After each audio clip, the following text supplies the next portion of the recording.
Lalu kemana kira-kira arah Partai Kuning yang disebut ini akan berlabuh dan sejauh mana keputusan ini akan memengaruhi peta koalisi Pilpres 2024?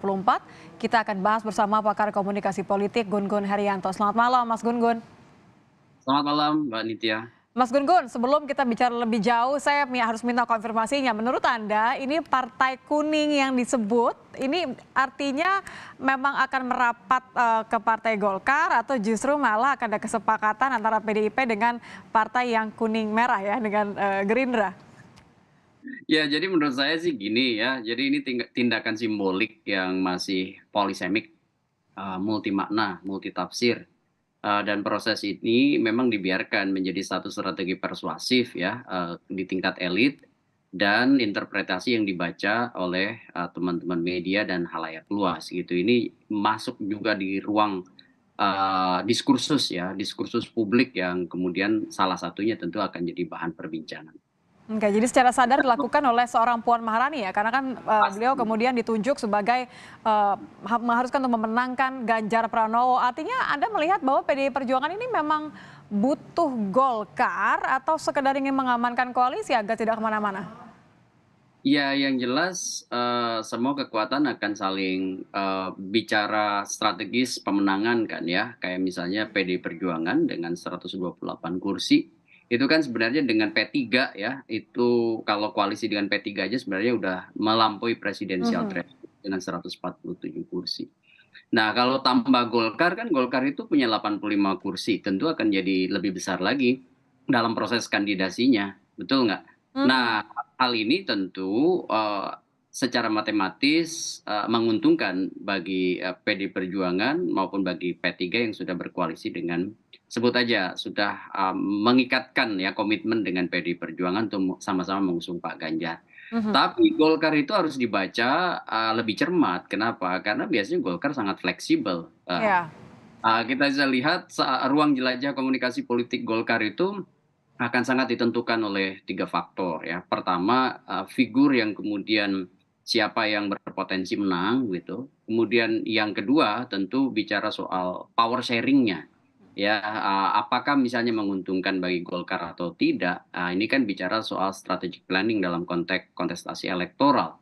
Nah kemudian, tentu yang ketiga ya, yang paling penting juga, bicara soal skema-skema misalnya pembiayaan pemilu dan lain-lain dan itu kerap kali tidak terbicarakan di ruang publik seperti di media. Nah hal seperti ini menurut saya Golkar punya pengalaman. Ya, punya pengalaman dan, kalau kita lihat sejarah Golkar misal pasca reformasi ini ya, itu selalu kan menjadi, bagian dari the ruling party meskipun Ya. pada awal fase kandidasi, sebut aja Golkar bisa saja mendukung, capres lain tapi kemudian dalam konteks pembentukan pemerintahan, dia selalu berada, dalam, line up ya, kabinet yang terbentuk artinya dia menjadi bagian dari pemerintahan. Mhm. Mitigasi seperti itu Golkar punya pengalaman ya dan sepertinya sekarang Golkar punya kebutuhan nih yang disebut dengan efek ekor jas pada naiknya suara Golkar di pemilu legislatif sehingga kemudian seoptimal mungkin, semaksimal mungkin saya baca Golkar berupaya power sharing-nya itu memasukkan nama untuk ya posisi atau slot cawapres ya. Hmm. Kalau top of the ticket rasa-rasanya Golkar juga sudah mengukur bahwa tidak punya figur dengan tingkat elektabilitas tinggi sebagai Oke, sebagai capres. tapi ini menarik Mas Gun-Gun kalau Anda mengatakan nampaknya dikabarkan minta kursi bacawa pres, kita lihat kemarin sempat bersalaman dengan Caimin sebagai kita katakan apa ya mungkin syarat bergabung dengan koalisi kebangkitan Indonesia Raya nih dengan Gerindra dan juga PKB. Menurut Anda, apakah ini kemudian akan menjadi penentu keputusan arah koalisi Golkar karena kita tahu bahwa PKB menginginkan hal yang sama, menginginkan koalisi lama ini menepati janji memberikan kursi bacawa pres untuk PKB? Ya ini menurut saya masih di area yang sangat mungkin, berubah ya. Contoh misalnya dari sejak KIB kan ini ikhtiar Golkar, bersama tentu ya, beberapa kingmaker di situ ya seperti Pak Jokowi lah yang turut juga mengorkestrasi. Kemudian, apakah kemudian sudah pasti ke PDI Perjuangan? Menurut saya Golkar juga belum. Hmm. Apakah kemudian, juga sudah sampai pada titik kesepakatan, meskipun membangun kesepahaman belum tentu sepakat kan misalnya dengan Koalisi Kebangkitan Indonesia Raya yang di situ diisi oleh Gerindra dan Partai Kebangkitan Bangsa. Jadi yang paling susah dan kerap kali mengunci ini Nitya, menurut saya adalah soal posisi cawapres.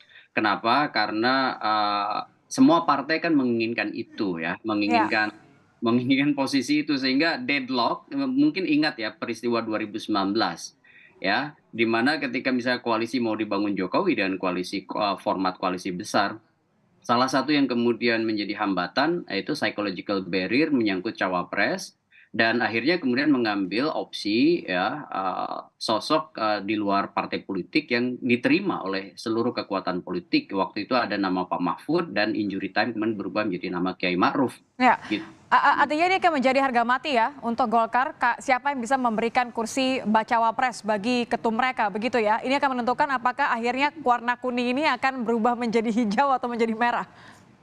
Iya, itu satu analisis yang sangat bagus ya, karena saya melihat begini, ini kan juga masih ada ikhtiar dari beberapa pihak untuk koalisi yang sekarang ini terbentuk di era pemerintahan Pak Jokowi, sebut aja koalisi yang partai-partai yang terdiri dari partai-partai yang berada dalam koalisi pemerintahan Pak Jokowi itu kan diharapkan mengonsolidasikan diri dalam satu poros sebenarnya jadi 409 kursi ya. Mhm. Jadi koalisi besar partai politik yang diksinya adalah keberlanjutan, Ya, continuity.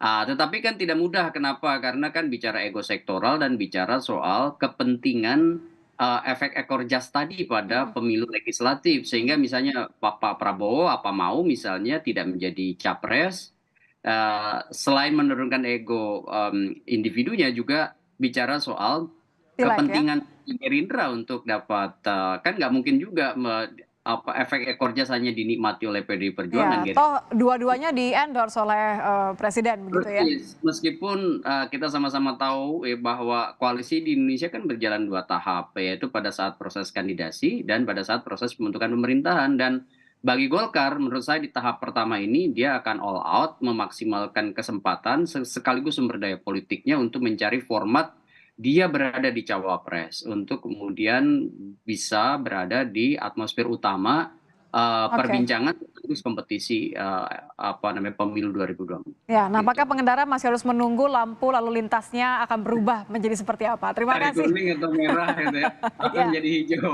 atau akan menjadi hijau atau menjadi merah begitu. Terima kasih Mas Gunggun sudah bergabung bersama kami di Kompas Malam.